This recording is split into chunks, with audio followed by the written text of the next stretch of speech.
So I read your book like in Rush Architects. I read in like 2008, 2009 or something, and I hadn't read it since.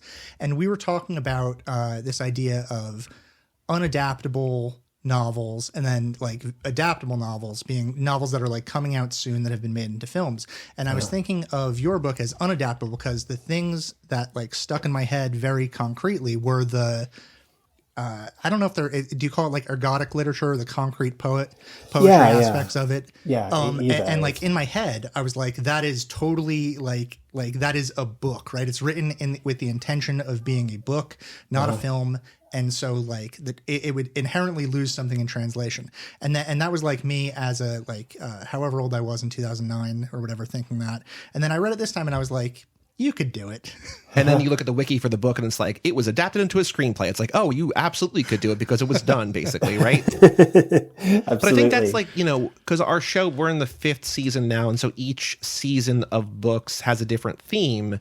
And so, my job here, like I do the production, the editing, but Bob as the literature teacher programs. And I think it's hard because like there are other things that we've done where it's like, we did Don DeLillo's Underworld, and we're like, this is sprawling thing, because I really wanted to read the book. That's basically why we did it. And we're like, that can't be adapted. And like we read, we're like, no, it really can. Like it's not necessarily. So I think it's kind of like, it's sort of, the season is sort of morphing into like a exploration of like different ways to adapt things, kind of. And so that's really interesting. Yeah.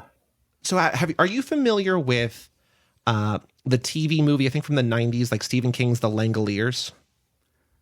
Yes. Yeah, I am. I think I can grab a couple of bits of it to my brain. So in that story, there's like these things called the Langoliers that like eat time. That there's like a black hole or something that this airplane goes into, and when they land, they're like unstuck in time. And it's kind of like the unspace in your novel a little bit, but like it's different. And like these Langoliers are like eating time, and they have to escape this, like they have to escape the past before they get here. But then like a handful of years ago, this video editor recut that movie, and like instead of like regular transitions between scenes, use like newspaper clippings and like really visualize like the paper element. And as I'm reading Raw Shark text, I'm like, that kind of feels like a way that you could kind of do, because like so much of this is like paper and writing becoming real things that like in the adaptation, it's like, would you do it like that? Would it be more like quote unquote normal? Like there's a lot of different ways I think you could kind of visually conceive this, and it'd be interesting to see how this actually shakes out if it becomes a thing.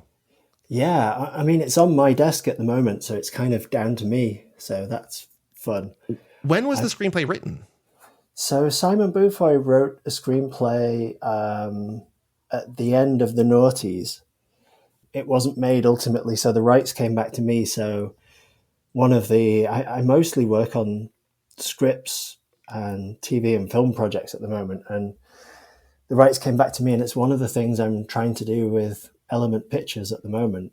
So I have a pilot for it, and it's almost where I want it to be, but not quite. Oh, so now you're thinking about it like as a TV series?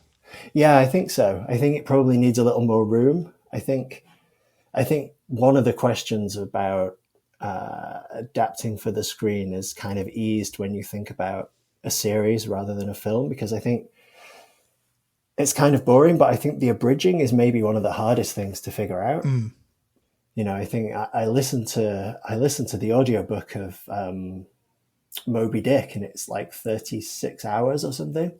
Yeah. It's a lot to get a big book down to run. Even for 2.5 hours, you lose so much. And the funny thing about Rush Architects is it's kind of a house of cards, and a lot of things in that book are doing odd work and balancing things in a way that you don't immediately notice what mechanical job they're doing in the book until you come to try and take it apart and put it back together in a different form, and then things don't quite balance, and it can be quite confusing. So I think it's one of the reasons I wanted to do it myself, because I kind of know the inner workings of the book and what can be moved around, if that makes sense. Yeah. It does. It's interesting to like I found this is going to seem like a departure from what we're just talking about, but I'll bring it back around. I found the idea of the unchapters which I have not read any of because I just discovered that they existed about 48 hours ago. But I found the forum, which like was collecting all of the different unchapters, which I guess is that on your website or is it? It doesn't exist anymore. You can find it with the Wayback Machine, but I've been letting them die out as they die out. It was part of the deal I made myself with the book, was that if people didn't find some of them, they'd be lost, and if they got more lost, obviously, as time went on. How many were found? Do you have like a percentage? Like were more than half of them found? No, less than half. Maybe about 25%, maybe 20%. I mean, some of them were lost in a way that you would be very unlikely to find them. One was put in a bottle and thrown into the sea. So, not to derail Bob. I kind of love that. Yeah, not to derail Bob's question, but can you talk about that a little bit? Because I'm curious. Yeah, sure. It's such a fascinating idea that I'm like, I don't even know where to begin wrapping my head around this. Well, one of the core ideas of the book was loss, and the inability, something I come back to again and again, seemingly in my work, is the inability to kind of keep things forever as much as we might try. You can't kind of make a beautiful, perfect, curated version of your life. There are people you can't see anymore, places you can't see anymore, things that you never did while you had the chance. That was a big part of what the book was about. It's sort of accepting loss and accepting losing someone and trying to cheat that in a way. But the book is kind of about cheating that. But the wider overall idea, which I love, is that things get lost over time, things break down over time. And, the core book is hopefully good and perfectly satisfying on its own, but there are all these, it kind of blurs out around the edges, and you might be able to find your way into that blurring a little bit, but ultimately those things are going to crumble away and get lost as time passes. And that's built into the design. Like, you're totally fine with letting that like go away. Yeah, that was very much part of the idea. It felt, for a book that in a lot of ways is a puzzle, it was also important that you could never feel like it could never be complete in such a way that you could fold it away and keep it and hold the whole things. Because that's always my impulse, is to collect I'm a crazy collector, collect all the things, hold all the things, have all the things. And me too. For a book that was kind of about loss, it felt important that, whatever you did, it felt like there would probably be a part of this book that was missing. And that felt kind of hopefully poignant and interesting. So when you wrote the book and put this out and then did the unchapters, did you like let people, and I'm sure these answers exist on the internet, but like, did you let people know there was more to the story, or did people just start organically finding more of your writing that tied into this thing that they knew about? People started finding them. That the first way that they came out was that certain editions of the book in different countries had extra bits that were always labeled. Okay. So there is, I think there's about 5 extra pages in the Italian translation, and there's an image that isn't anywhere else, and it's all to do with a bladeless sword, which you can't find in any of the other books. I think the Brazilian one has an extra letter in it. It was kind of by design. The Canadian one has an index, which later was put in all of them. But it was kind of by design that people would hopefully read it in different places and realize that their book had something that other people's didn't. And that. So that's a little interesting, because Joey was just mentioning, like, when we were at lunch talking about this before, he mentioned the index in the book that he has, which the book that I have does not have that, because I bought it in 2009 or whenever. And so when he was talking about the index, in my head, I was like, I don't know what you're talking about, man. I had no idea that existed in the book. So we like inherently had different experiences reading because of that. Yeah, because I had bought because again, when Bob had like sort of not pitched this book as like this visual experience, but like it is, and I was like, I want to have the physical, because like I don't know, like sometimes like I prefer reading on Kindle because modern convenience has spoiled me, but like Kindle can sometimes ruin like visual art in a way. Sure. And like I think that the way that it was structured here like worked really well, that I was glad to see that like it wasn't like half of a shark's fin on one page, you turn the page and the other half, it's like it broke it into a thing that like it actually, I think conveyed the experience well. But I bought the physical book and I was like reading through it and I'm like, I think I'd rather have the Kindle, and I just bought the Kindle, and I knew that I had the reference. I could like, if something didn't look right, I could like flip through the book. And then I got to the end, I'm like, there's like 40 pages of like index. I'm like, I don't know what this is. And I just like sort of set it aside. And then I mentioned again, at lunch, like Bob said, and I was like, he's like, I don't know what. So I guess that it kind of makes sense that like, it's all part of this like unchapter plan. Yeah, that was the intended way that people would discover that something was going on, was that the books would be a little different. And I actually went to the factory and I manually inserted some pages into some books as well. That's so cool.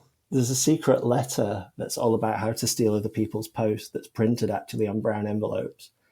And I think we've put something like, I don't know, it's like 200 or 300 randomly into copies. So some people I hope you realize that as you're saying this, like, and I have the same collector brain as you, like, you're giving me the worst kind of FOMO that not only can I not get it, but like I'll never even have the chance to get it.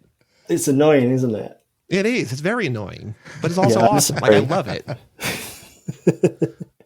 But yeah, I mean, it was really partly to feed my kind of fascination in collectibles and bits, and just sort of that longing for completeness that, as a collector, you very rarely get the chance to have that satisfaction. And, the satisfaction is kind of fleeting anyway. And it's interesting to me because like you as a collector doing it, like knowing the pain of the missing pieces, like functions as a kind of, I don't know, like it's almost like you're doing therapy on yourself with this process. That's it. Yeah. Yeah. It's also a great way to encourage like one person to buy 5 copies of your book. Well, the marketing people were delighted when they realized that was the case. Stephen, this is what crashed the comic book industry in the 90s. Oh, but you have Rorschach Text #1, the collective holographic cover. I mean, I don't think they didn't really think anyone would ever notice. I mean, it wasn't really until we did a new paperback edition in the UK, and I think that was like 2016 or something, that we put a note in the back to say that there were extra pieces. It had never really been acknowledged anywhere until then. So that was quite a bit later. I'll tell you, like, the thing, this goes back to my initial question. Like, the reason why I find this whole thing intimidating is that when I found like some of like a piece of that forum, and it was like people talking about it, it was like, oh, well, like armoire, the original, armoire in Portuguese stands for red cabinet. So we're looking at red cabinets here. And I was looking at it and I was just like, holy fuck, how much of this book did I miss by like how much did I just like, how many references and how many of these stuff did I not catch? Because you seem to have developed this group of people that are fans of yours that like have such a like intense intense brains for dissecting and picking up references that like I think speaks very much to modern not just American, but like world culture, this idea, like the way that the internet has influenced us to be able to like dissect everything. But it was like, I was looking at this and I was like, what percentage of this book am I not getting because I'm not understanding like these different references? The idea was never that the book would be, I guess, lacking for not having read them. It was really important that the core book was doing all the things it was already doing. But yeah, the idea was that they were built in ways that would add different ways to look at the book or different potential ways to read it. I wrote the book with 3 different readings in mind. So there's 3 main ways you can interpret the story, and it has like a happy ending or an unhappy ending, depending on what those are. But between the first hardback coming out and the paperback coming out, I toured around with it in all over the place, and I heard at least another 3 really great readings of the book that I hadn't even considered, and some of them were so good that I changed parts of the book in paperback to accommodate those readings too. But the all except, should I say that? No, almost all of them, I would say, have at least one thing in the book that contradicts that reading of the story. So it's like, whatever you choose to believe, there is some evidence that you have to make a leap of faith on somewhere, which always feels right to me. The idea is kind of that the book reflects back the kind of reader you are at you. Sure. And just like a Rorschach test. Whoa. There you go, you see. and I met one guy and he was absolutely furious, and he said, I was enjoying this book so much until you did this thing at the end and I really hated it. And I asked him to explain what he didn't like about it, and he had this wonderfully complicated take on the end of the book that was something I'd not even thought of. But he'd completely developed this himself, and then couldn't see that there was any other way to read it other than his interpretation, and was furious at that interpretation. I do that stuff too. I did that with the Danny Boyle movie Yesterdays. Like, I have an interpretation of that movie that makes it the saddest movie in the world, and I can't get that interpretation out of my brain, even though it's probably not the way that it's meant to be read. But it's just like I can't get it out. What's your interpretation? Okay, let me see if I can get this correct. So the woman that falls in love with him, sort of like and follows him around, like, does so because you only learn later that she does so because he covers an Oasis song. At like the initial time that she like noticed him and fell in love with him was because he covered an Oasis song at like their A middle school talent show or middle something. school talent show. Yeah, but then like you learn that once it's like retconned and like Oasis is erased because the Beatles are like no longer exist. So she, you like kind of can come to the interpretation of like she only really loves him, thinking that he wrote this beautiful song, but like she can't actually love him for him because he didn't write that song. It was an Oasis song the whole time. Yeah. And like that's such a bummer of an interpretation to me, but I can't get it out of my head. That completely subverts like like the love story that Danny Boyle was like trying to tell. Yeah, That's great. I love that. it bums And also me out. that it's an Oasis song, so it's kind of like almost a cover of a heavily influenced song of someone else's. Right? Yeah. It's a very I don't know. I love that. a bummer to me. The two I've got that are kind of rabbit holey and book nerdy, which I guess you guys might like, and you might already know these. But the one is that there's an interpretation of The Wind in the Willows that it's post-apocalyptic. I don't know that, but yeah. So there's a passage in it, and for the life of me, I can't remember what it is, but there's a passage that sort of implies that they used to be people, but they're all dead. And Interesting. there are into boats it. and cars and houses and all these things that the creatures on the riverbanks don't actually use. I mean, I guess like I feel like children's literature is always sort of verging on Darkness. on that like super darkness anyway. Yeah, and my other one, which I really love that I hope someone takes advantage of one day, is that the Lion, the Witch and the Wardrobe series takes place in the same literary universe as Sherlock Holmes. Can you like draw that out for me a little bit? Absolutely. The very first paragraph of The Magician's Nephew, I think, is the first book. The very first paragraph says, a long time ago, when your grandparents were young and Sherlock Holmes was still in 221B Baker Street. And then carries on. Wow. Like, whoa, that's a gift. Who is it Munch? Like there's the character in like the NYPD Munchverse. Blue or whatever Yeah. that like because of like the way that like they reference other things, there's like dozens if not hundreds of TV shows that like all supposedly exist within the same universe because like one central character has been mentioned or he's popped up as another actor. Like even if those things are nonsense, great. I love the idea of people being like, what if there was more to this than just the thing? Yeah. Yeah, no, I love that too. There's a character in the Rorschach Text Index that doesn't appear in Rorschach Text, but that is in Maxwell's Demon, which I didn't release till 10 years afterwards. That's great. If this becomes a TV series, if this gets adapted, have you considered putting scenes in certain country releases that do not exist in other country releases? Oh, of course I have. Come on. Good. Awesome. Absolutely. But also, I kind of feel like kind of giving away something cool, but it's so cool. I want to talk to you about it. You know, if you make a show on a streaming platform, there is the technology that it records that you've watched that show already, right? So it shows up on your previously watched or where you're up to in it. So there's nothing to say you couldn't release a show on a streaming platform, and when you watched it the second time, it was slightly different. Wow. That's like Black Mirror in like, so what I love is like, you know, like there's the Mandela effect where like there's this sort of like, are you familiar with the Mandela effect? Remind me. So it's like this idea that like there's a shared consciousness or shared belief that a lot of people have, that Nelson Mandela died in prison, but he didn't. Or like Right. there's like the Berenstain Bears versus the Berenstein Bears. And like if you ask a certain person, they can say without a doubt that like it's one way or the other. Or like there's this idea that like Sinbad, the comedian, played in a movie called Shazam about a genie in the 90s, but he never did. Like there was the Kazam movie with Shaq. And like there's all these things that like people will go to their graves convinced that like this was the way that things happened. But because of like the fallibility of memory and like the internet and whatever, like Like it would the be Indian burial ground in Poltergeist. yes.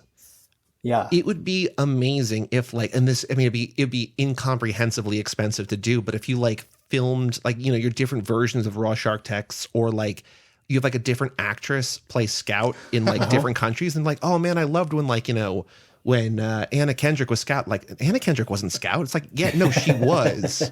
And like you start like online battles between different people in different countries or regions or whatever. Like there's so much room you have to just mess with people in like the slightest, subtlest ways. It would be great. And like maybe it's slightly different again on the 10-3 play, or maybe it reverts. Maybe there's a pattern there. I think there's a way to do it so you don't have to multiple film the whole thing, but you end up filming so much extra stuff for screen anyway that you can just change, you know, like the Lord of the Rings box set cuts are so different. You could be clever with your ins and outs and your little bits of scenes, which is kind of what I did with Unchapters to a degree, and just really change the tone of things, but only on the third viewing. I think that would be really fun. You also might make people lose their minds. Yeah. Like that's a real risk. Well, there's actually, so something I saw on your wiki that I want to ask you about is that there is, like, I know that you've written 4 video games, right? Yeah. That you wrote, like, I think it was Crisis and Rise and Battlefield 1 and 5. Yeah. And I know that, like, there's a trend, and I don't know, and I'm curious of, like, what your experience was with writing those, but there's definitely this, like, trend in video games as they become more complex and narratively interesting of, like, branching dialogue paths, which I think, like, directly fits in here. So, like, you know, if in a game, like, you die a bunch in a certain scene, like, there might be a character who's just, like, you know, having a tough time over here or something like that, right? Like, yeah. did you have that kind of experience in writing any of these games? Like, could that translate into the, like, slight morphing of Raw Shark, or just, like, broadly, like, what was the experience of, like, writing those games? Like, because I know that, you know, there's many different ways to write, you know, video games in a way that, like, 2 people would distinctly have very different experiences, or could have 2 very different experiences. Yeah, definitely. I mean, we had a whole plan to do something like that with Rise, and Rise changed a lot in development. But most of my games have been pretty old school in that they're kind of more, they're more like linear movies than the books and scripts I write, if anything. And that they, you know, they play out in a certain way, and there's kind of a pleasure in being able to do that. But yeah, I'm really interested in reactive stories and kind of reactive dialogue, especially. I think I've got the craziest kids choose your own adventure type multiple path book in me, which I came up with while I had COVID. So I don't know whether it's a great idea or a fever dream, but one day it could be I'll both. get to It could absolutely be both. I think so. I think it might. But like, there's like, I don't know. Are you familiar with the video game Hades? Yes. Yeah. So I was explaining to Bob at lunch that Hades has like hundreds of thousands, if not maybe millions of lines of dialogue that like you could play that game for like hundreds of hours and not come close to scratching the surface of like, because they developed this like crazy complex system to like branching dialogue paths and just like the things you could do. And like, I feel like that's the kind of thing where like when I saw a YouTube video explaining how like Supergiant did that with Hades, I was like, oh, that's something like only video games can do. But then the way you're talking about like messing with people in like, you know, Netflix play history is like, oh no, you could do that in other mediums. People just aren't trying to do that. Like I think you could break through. So I don't know the verb here, but like you could break people's minds in different ways in different mediums that like they're not expecting. Like if people, I think video game people might be more inclined to like, oh, I see what's going on here, like rewatching things. But like if you just catch like a middle-aged like a parent or someone like who doesn't play video games, like just watching this, like, is that different? Like there's like you could really break people's brains. Yeah, Yeah, he says with relish. Um, I think something I'm always interested in with formats is what can it do? What can it do that nobody is getting it to do at the moment? Or what can it do that people don't expect? Like the thing with streamer services, it's like, okay, so the carousel and it recording your viewing and where you're up to and how long you've watched. All of that stuff is useful. There's a narrative story way to play with that and mess with that. And Rorschach was a lot like that. I mean, it was like, what can you do with however many printed pages that flip over? And that's why it has a flip book in it and lots of other things that kind of dependent on the page. But the very first thing I ever had published was called Stories for a Phone Book, and it was a short story laid out like the pages of a telephone directory. So, and that was just about how can you tell a story in the layout of an old school telephone directory with just like the people whose names start with ST. And I did it by removing all the addresses are gone, and there's just one line of text about every single person. But if you kind of look, they connect. Like two of them say an identical twin, and they kind of influence each other a little bit as you look around the page. So, and that, funnily enough, was the first thing I adapted, and we almost made that. It's kind of an interactive TV show, which is really wild and has become really close to getting on screen a couple of times. So Wow. hopefully that'll happen. But it has about 60 characters. Wow. You can find your way through it in different ways, and also it has an interface that doesn't, a bit like the Unchapters, doesn't tell you all that it's got going on under the hood. So you have to poke it a bit, and you'll find that it's doing more than you think it is, and can dig at it. Is that gettable? Could we like either the short story or I mean, I know you said the adaptation of it hasn't you haven't like put that out or anything, but like where could you find the short story for that? The short story, God, it was hosted. I think it's not available at the moment, but it's one of the things that I'm going to try and get back up on my website. The Langoliers got it. Yeah, all right. Yeah. Okay, we'll find it somewhere. Well, because sure. it does feel like that kind of like interactive game is on the rise, at least like on Netflix. Like Netflix is trying things like with Black Mirror or with like there was like some kind of like Looney Tunes-esque cartoon where it's like choose your own adventure that plays out different ways. Like it feels like the more people kind of want to mix genre, like it feels like the time is right for that. Like that feels like a thing that people would be really into.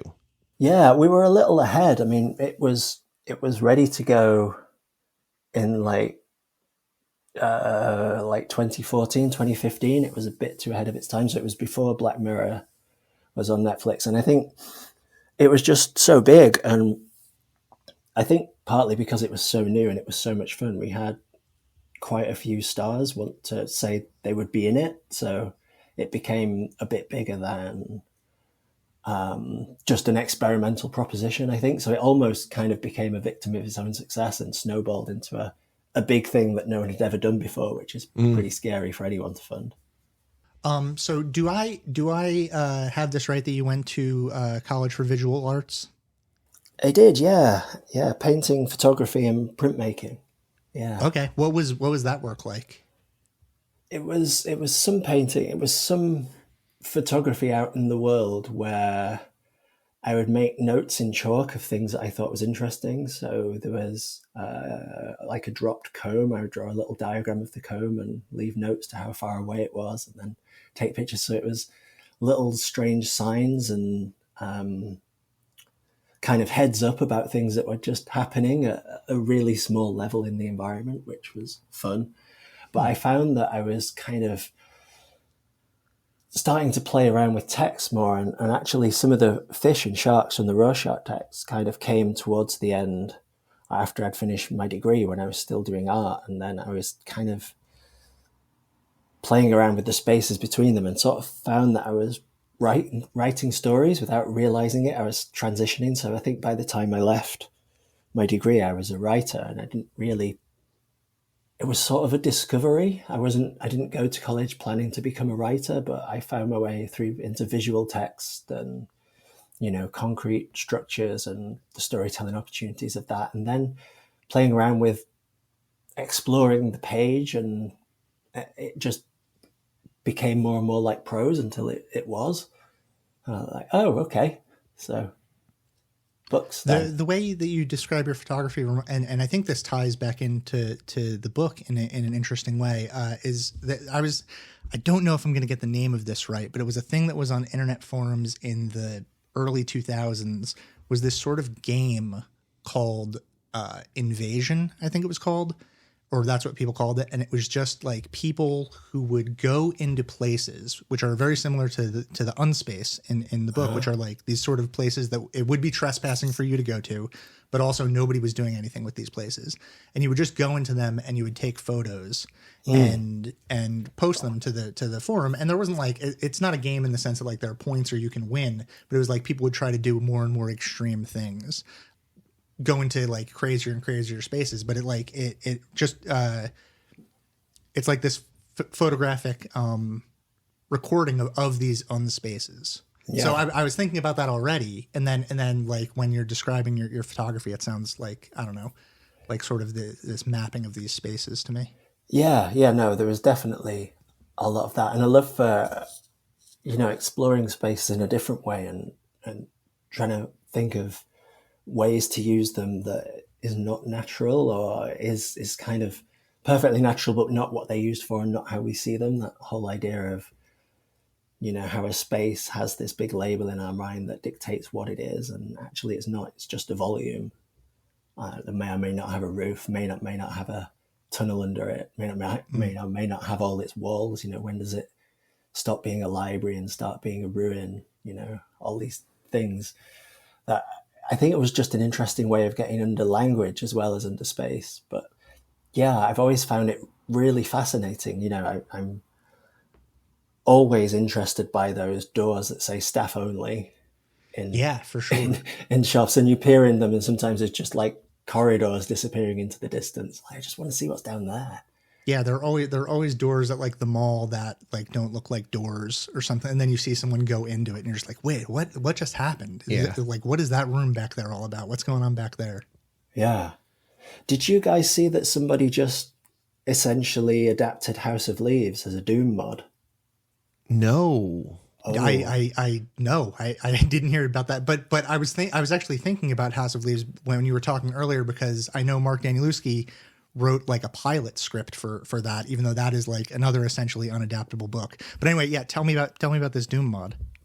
A friend of mine sent it only a couple of weeks ago, and somebody put this file up on the Doom modding forum saying, my friend and I made this little mod of his house. It's nothing to write home about, but he died and I miss him, and we made it together, and if anyone fancies playing it, have a go. And you wander around it and it just seems like a perfectly normal little Doom mod of someone's house. And there's a really great walkthrough on YouTube where the guy points out that if you'd have to really know about modding Doom to know that you can't actually have multiple levels on Doom. Like everything, you can go up or down, but you can't put a first story above a ground floor, if you know what I mean. It's impossible. You have to get deep into the engine to change that. And this ordinary little house has an upstairs. But the game's really straightforward, but then you go out and you notice something in the garden, you go back and the house changes and it gets bigger, and there's a house fire, and it just keeps getting stranger and weirder, and corridors open up and you go to an airport and you can get on a plane, and it's absolutely gigantic. At one point you're on a movie set. It's an absolute work of genius, and it's been released anonymously. I love that. Yeah. But I think it's interesting that it was House of Leaves, because that element of exploration, like kind of taking that wandering around you have in like an old first person shooter, and just breaking the expectations of that, like Mark did with that book, I thought was just brilliant. Yeah, because like the Doom modding community is like one of the craziest, most intense. Like they will bring everything into Doom, or like put Doom into anything and whatever. And yeah, I think like reading like the first like sort of chunk of Rorschach reminded me of House of Leaves. It also reminded me of like Lost Highway and stuff, of this like just receiving mail that seems like you have a really specific way of turning something that's like totally innocuous into something that's like the most terrifying thing in the world. Like just getting like a box of other people's mail. It's just like, this is like normal, but also like if that showed up here, I'd be like scared out of my mind. And like, you know, Raw Shark goes, it takes a different path, but there's part of me that's just like, is this going to be like one of the scariest books I've ever read? And it becomes like this, it's still scary, but also becomes like more, you know, like harrowing and, you know, somber and sad and like a different thing. But like, part of me is like, I don't like, this is like uncomfortable in a way that I was not really expecting. And like, is that something that like, do you like creating that kind of like unease of like, because like it's like the same thing like in Lost Highway, when like they just have like a VHS show up on their front door of like filming the inside of their house. It's like, what? It seems like gentle, but also like not knowing where it comes from makes them it's super sinister. Like, is that something that you find yourself drawn to, like turning the everyday into something terrifying, or is that just like kind of a happy accident? No, it's definitely something I'm drawn to, and I think I'm trying to work out why that is, and that sense of disquiet, I'm really glad that came across, and I think it's something that Lynch does so well. It's like because it's everyday, it's triggering some deeper discomfort and more primal fear that you don't really know why it's coming out, like you say, in response to something that seems on the surface to be quite mundane, and that it always feels to me really frightening, and also like it's just about to reveal something huge about the world that you don't quite know, you know. And I'm kind of really drawn to that feeling, that just being on the edge of something, that feeling that you shouldn't quite be getting from this collection of things, and yet it's sparking this really strange either discomfort or strange of kind of half understanding, but a logic that's kind of a dream logic. You know, I find that really fascinating. I've been digging into it quite a bit. I'm working on a project at the moment. What can I say about it? Probably not a whole lot, other than that it massively leans into that. I mean, I could probably say it's called Fairyland, and it leans heavily into kind of that feeling of the eerie and the uncanny. And what format is that going to be? A book, or is that going to be a TV show or a movie, or like what format, what medium is that going to be? It's a TV show right now. Cool. All right. Yeah. So you mentioned him, but I was wondering if like, do you feel a kinship with Mark Danielewski, or is that like a surface level comparison that gets made a lot, or what? Oh no, hugely. Mark was fantastic with Rorschach. He the reason I think those fans dived into the unchapters of Rorschach is because they were all House of Leaves fans, and the reason they came to me is because Mark sent them. He was generous and kind, and he, you know, went around talking about Rorschach text and what a great book it was, and how if you liked House of Leaves, you should check it out. And he, you know, he helped me out hugely. I think he's genius. I mean, that's just not. It's not a groundbreaking thing to say, because of course he is. But what did you think of the he sent an army of puzzle solvers in my direction, which I'll forever be grateful for. And he was very kind about my second one too. So yeah. What did you think of The Familiar, if you read it? I thought it was great. Yeah. I thought it was really great. I mean, I just love everything he does. The thing is, you can go down further than you can go across in his work, which I love, and something that I, you know, has probably come across as we're talking, something I really love as well, is like, if you can find a basement and a sub-basement and a basement under that in something that you thought was just a straightforward story, and then you're like, oh no, this is really about this, and oh, but if you read it this way, oh no, now we're down here, oh, not sure I like this story anymore, you know. I love that. Yeah, there's a lot of ways in with that stuff, and like it's made for rereading, and like it's like what you were saying earlier about how they're like, you know, you have the three distinct versions of or the three distinct like kind of reads of Rorschach text that you like had intended or implied, and then like the beautiful thing is that like readers bring their own, and then it's not yours anymore, and then they get to do what they want, and what they want is like their brains are also weird labyrinths that like bring all of their own context to things, so that's when things get really weird, right? Yeah, it's wonderful, and then things come to life and they grow, and change. I mean, yeah, it was interesting when I first read House of Leaves. I was actually on a beach in Greece, and it was like really remember it. There was like twin sensations because I was on the way with Rorschach by then. All the sharks were made, and I had a good sense of it. And it was 50% oh no, I've been beaten to the punch, but also like 50% I'm on the right track. This is possible, and just look how possible it is. You know. So it was a weird kind of but also yes. Well, I think that's kind of like what's special about like art in general is that like there's so much that is possible that people don't necessarily realize is possible until someone else does something that like gets you to the next step. Mm-hmm. That like people probably reading this are like, oh, you could do X, Y, or Z or X, Y, or Z. And, you know, it gets you to a point where it's like, oh, like you can build, and it's not necessarily, you know, you taking from House of Leaves or people taking from you or whatever. It's just like this cumulative almost hive mind where it's like you can go beyond the medium that has existed sort of statically for like 150 or 200 or 2,000 years or whatever. Yeah, exactly.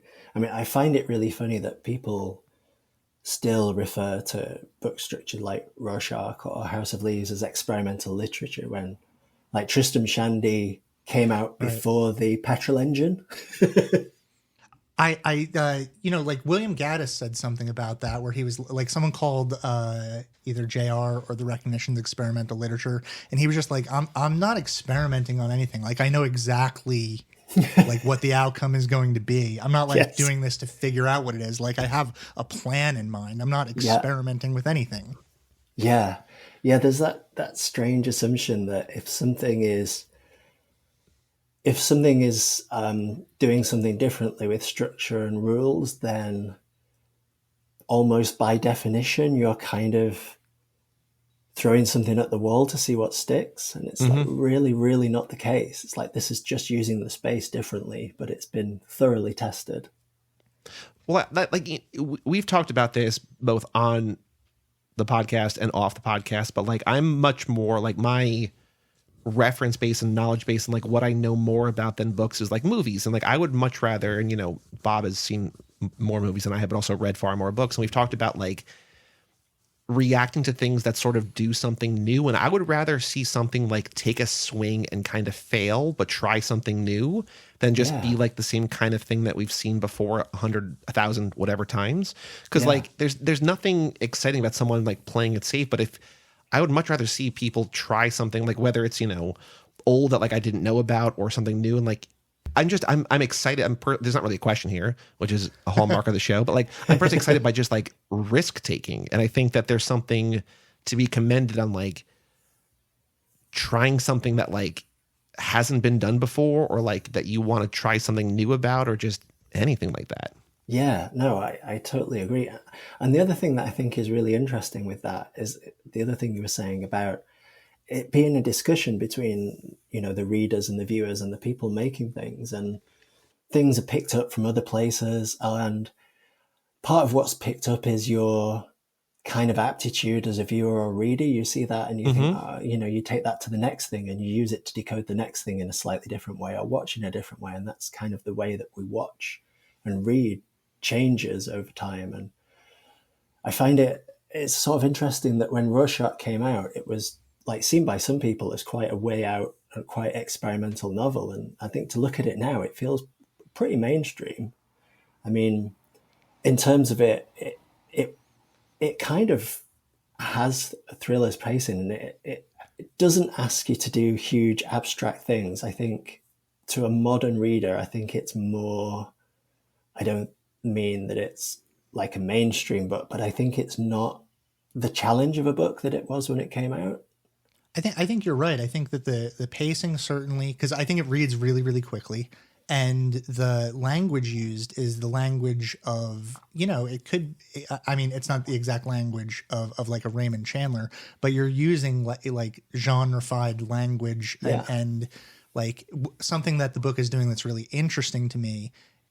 It is largely an external novel, which is to say that like you don't live most of the novel inside the protagonist's head, right? It's not like he's not like sitting in a bathtub drinking a glass of wine thinking about his day.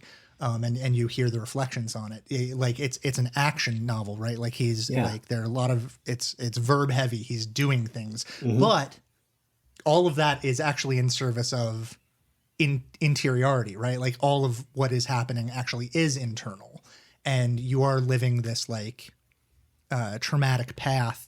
So like, what am I saying here? I'm saying that you're using the language and the pacing of a thriller to do something that I think traditionally more literary novels do, to explore things like grief and things like that. Does any of that make sense? Yeah, no, it definitely does. And I think something I've always found interesting and still find interesting is taking that interior journey and interior battle and finding a way to externalize it and throw it up as an adventure or a chase or a mystery or a horror or whatever it is, but to take that internal thing and put it out into the world, but at the same time keep it very much a part of that internal world. I think, rather than just say, this book is a metaphor for grief or whatever, right. It's actually about both things, and that interior space has become external within the world of the book, which I think kind of is fun because you have your cake and eat it.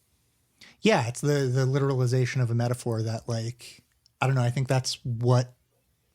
I mean, horror movies do that a lot, right? Yeah. Like, especially like the newfound, like, quote unquote, elevated horror or wherever it's like, it's grief, but it's like actually a monster or whatever, right? Where it's like, yeah, I get it. And like, if it's done well, you're like, oh, that was good. But like, if it's not done well, it's like, yeah, I get it, right?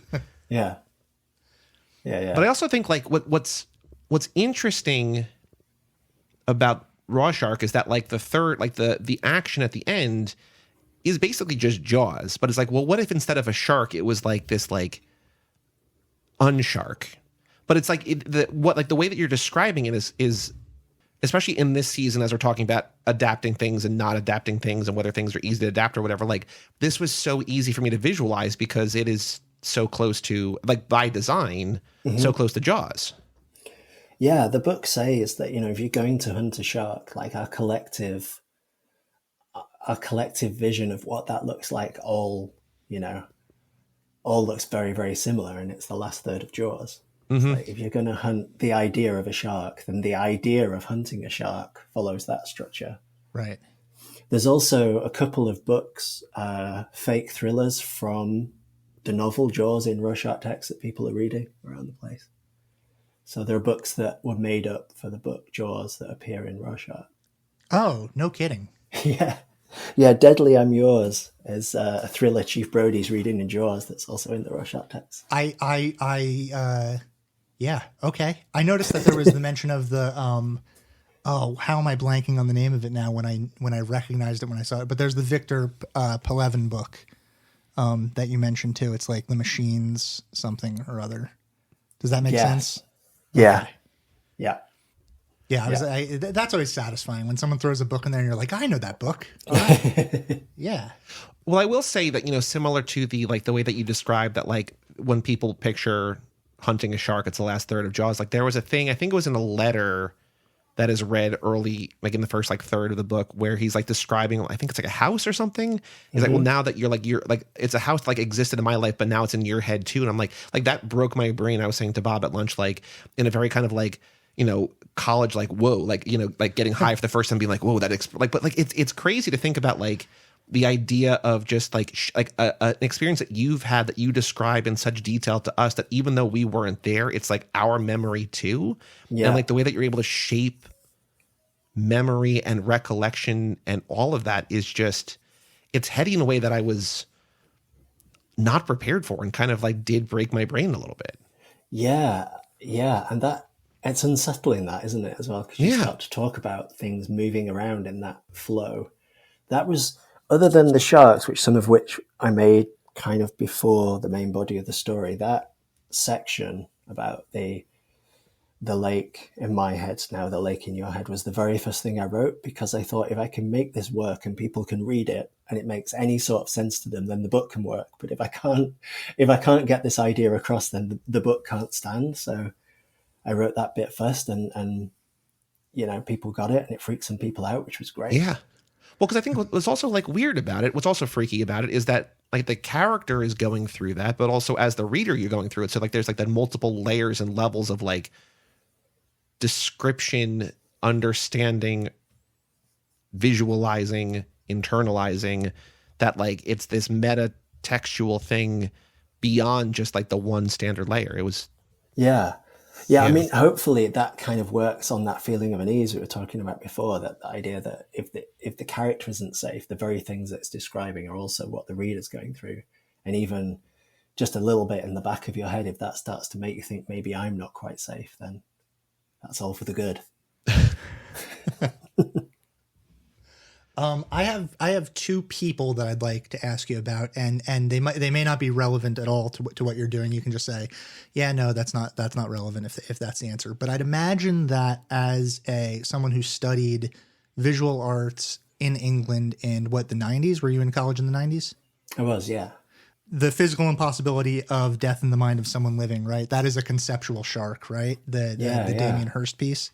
Does that have anything? Do you have anything to say about that? And does that like come into the book at all? Because when I picture a shark and I picture you as as someone who's made this story, like that is kind of the shark that I picture. It's strange, that, isn't it?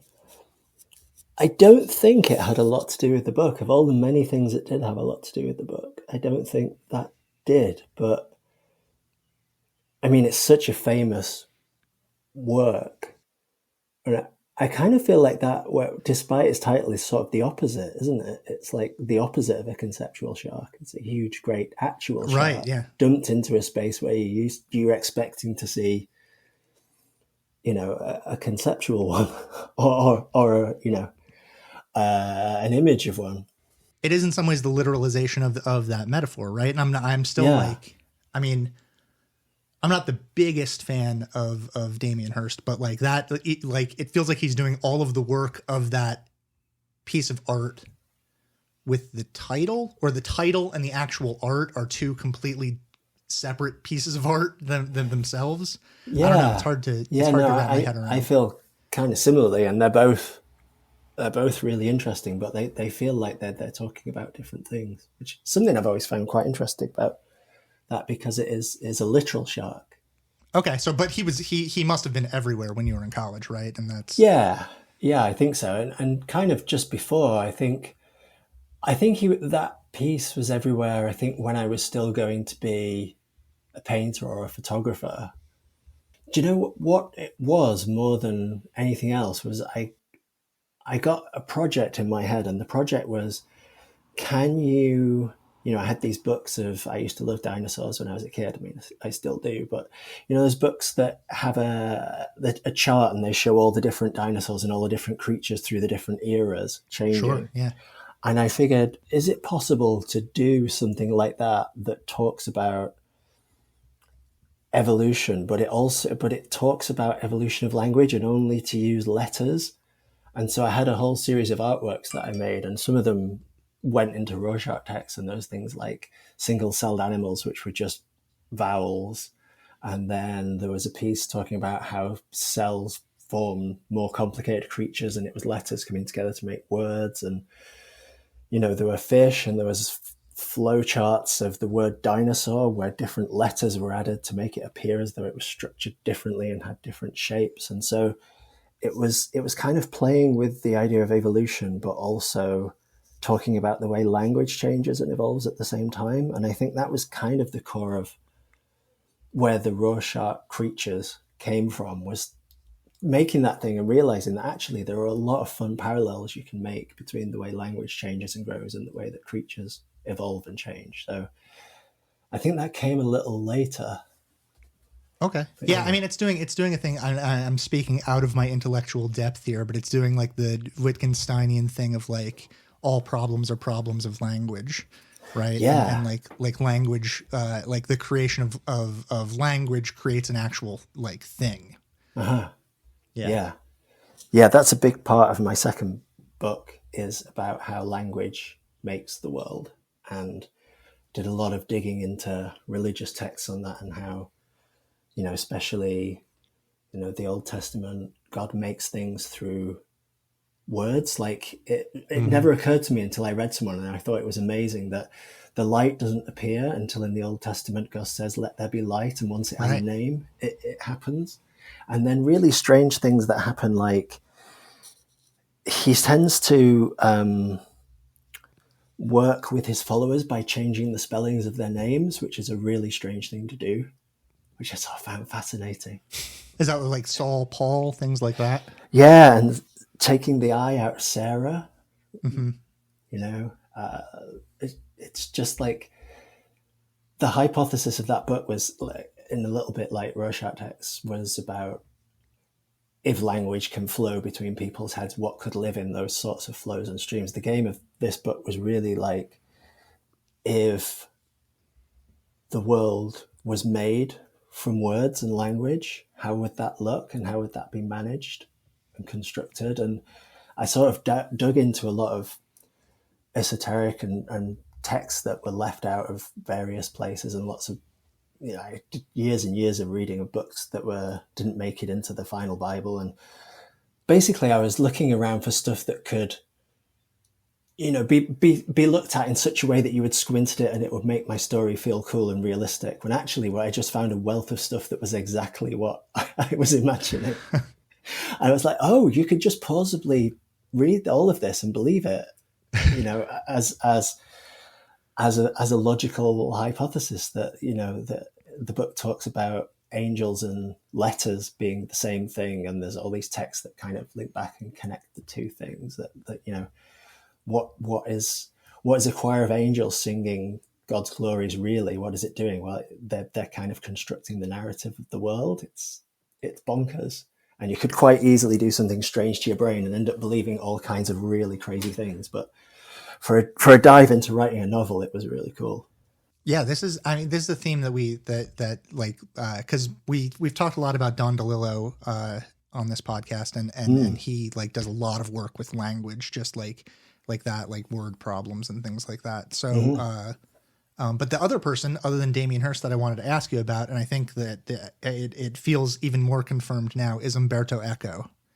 Oh, sure. So that's a guy that's in your wheelhouse, and you've like been through the work and stuff like that. Yeah. Yes. I mean, I'm probably a bigger fan of his nonfiction. I think he's one of the best writers about fiction that I've ever read. I mean, I've read some of his books, and I think he's obviously incredible. But is it Six Walks in the Fictional Woods? Is that him? No. If it is, I haven't read it. I'm mostly Foucault's Pendulum and The Name of the Rose. Yeah, of course. Yeah, Name of the Rose for sure. But no, I've read a lot of his writing about fiction. I often find that, like, when I really like something, I want to try and find something by the author talking about how they see writing and the act of writing, so I can kind of get a grip of what's going on behind the scenes and the mechanics of that. And he's such a incredible writing mind. Like that's what I love. Like when you find like a band that you like, it's like, well, what is that band's favorite bands? Like you go back, you trace backwards, right? You find like the people who influence a thing. But this actually kind of pivots into a question that we really like. We ask every author that we talk to, and I'm maybe more curious about your answer to this than anybody else we've talked to. But if people read Rorschach texts and they're like, they want more, because like we were saying that each season of this podcast is themed around a specific thing, like this is the unadaptable whatever, which, we've talked about that a lot. But if people were reading this, and you don't have to necessarily contain it to just books, because I think that we've talked about so many different forms of media and different mediums. But if people wanted more that were like this, not necessarily, narratively or like whatever way you want to take it, what would you recommend people seek out, either other books or movies or art or whatever, if they want to find things that, either inspired you or that feel similar to this or that you just really like? That's a really good question. No pressure. It's tricky. It's tricky because I kind of try and write things that I would like to read but that don't exist. So my things sort of stick out on a limb a little bit. I think definitely Mark's stuff, House of Leaves, Other Revolutions, all of those things go without saying. I think Maxwell's Demon, my second book, carries on the same sort of explorations. I would say I would definitely check out the TV show Watchmen. Yeah. I mean, Damon Lindelof is like my favorite TV guy of all time, so I've loved all his stuff. And that series was unbelievable. Incredible. And I'm saying that because it has such really great character work in it, despite, a lot of it being preposterous. Mm-hmm. And also the structure of it is amazing, that it doesn't tell you things and it holds things back, and it treats you like a puzzle solver. It expects you to arrive at that show with a certain amount of knowledge, and it gives you a puzzle to solve. Yeah, he learned his lesson from Lost, I think. Where everyone was disappointed. I said he learned his lesson. Like, Lost is maybe my favorite show of all time. If it's not Lost, it's probably The Leftovers. Like, it's something that Damon Lindelof has made. But like, so many people were so upset by the lack of answers on Lost that I think like from then he just like with both The Leftovers and Watchmen, and also maybe not Mrs. Davis, which I haven't gotten to yet. But it's just like, you're not going to get answers. Like, you need to do the work here on yourself. Like, you're going to have to do a little bit more digging and bring more to it. And I really appreciate that about it. Oh goodness, yeah, and it's one season and it's rock solid, and the way that it talks to and kind of unpicks and reverses a little bit, but pays homage to the original graphic novel, is just it's just a masterclass, I think. Are there any video games you would recommend? If no, that's also fine. None come to mind. I mean, okay. I'm so behind on my video gaming. I have two little kids now, and the most I can manage is like a quick game on my phone. And then I used to play so many video games. Do you think that that Raw Shark could become a video game? Because it kind of feels at times like you're playing a game. Yeah, I mean, there's been a couple of times where people have come to us with that suggestion. I feel like increasingly that's possible. Probably way back it wouldn't have been, but I can definitely see that now. I don't know. I think there's still a space between TV, film, books, and video games, and I think everything's kind of edging towards that middle space and borrowing from all the other things and becoming enriched because of it. And I think we're getting to a place where something like Rorschach could be a video game and still be as satisfying as if it was a show. Wouldn't that be great? There's one question that is not designed for you. It's a question that we ask everybody, but it feels very specific to this text for some reason, which is that the way that Wikipedia works is you can have you need a source to source specific information, and we're happy to act as that source for you if you would like us to include a bit of misinformation on your Wikipedia page. Is there any lie that you'd like us to go in and edit your Wikipedia page so that people think this thing about you? You can say it here on the show, and then we'll use our show as a source to change your Wikipedia page so that there's something cool in there that you'd like to be there. All right, so it's not strictly that, but I'm from a little town in Derbyshire in the northwest of England. That's quite a small town. For most towns of that size, I would have been the notable author from that town. However, it's also the town Hilary Mantel came from. Oh boy. So I'm the other writer from this tiny little mill town in Glossop. If you could make me the most famous writer from Glossop, that would be fantastic. Yeah, we can do that. I think we can make that effort. There's another question we ask everybody. So we're going to have 2 episodes about your work. This interview and also the episode about the book itself. Do you have, because copyright doesn't mean anything to us, do you have any recommendations or personal preferences for songs? We just play a little bit of a snippet of a song to end the episode. Do you have any songs that you think go well with the text or with the interview, or just songs that you really like? I'm increasingly writing to the Rolling Stones. I find that their music works great with anything that I seem to write for some reason. I put loads of references, so anything by them would be great. The thing that immediately came to mind for me for the episode about the book was, of course, Kinky Afro by Happy Mondays, because that is actually included in the text. It is. Yeah. Oh. So that's a possibility too. But Rolling Stones, all right, we got you. I remember when Conan took over the Tonight Show, and then Jay Leno was like, actually, I'm not done yet.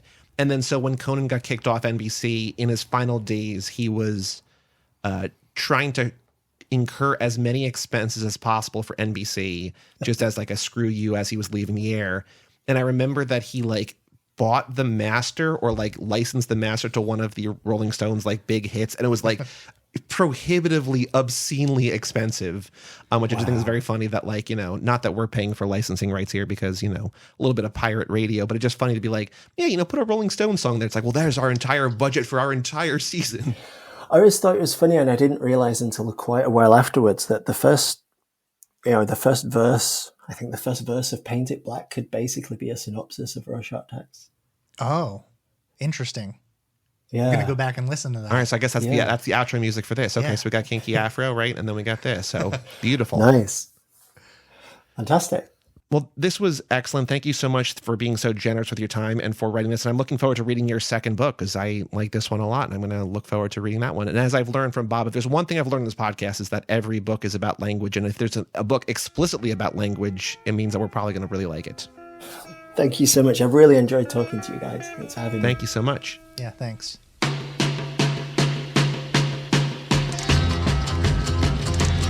I see a red door and I want it painted black. No colors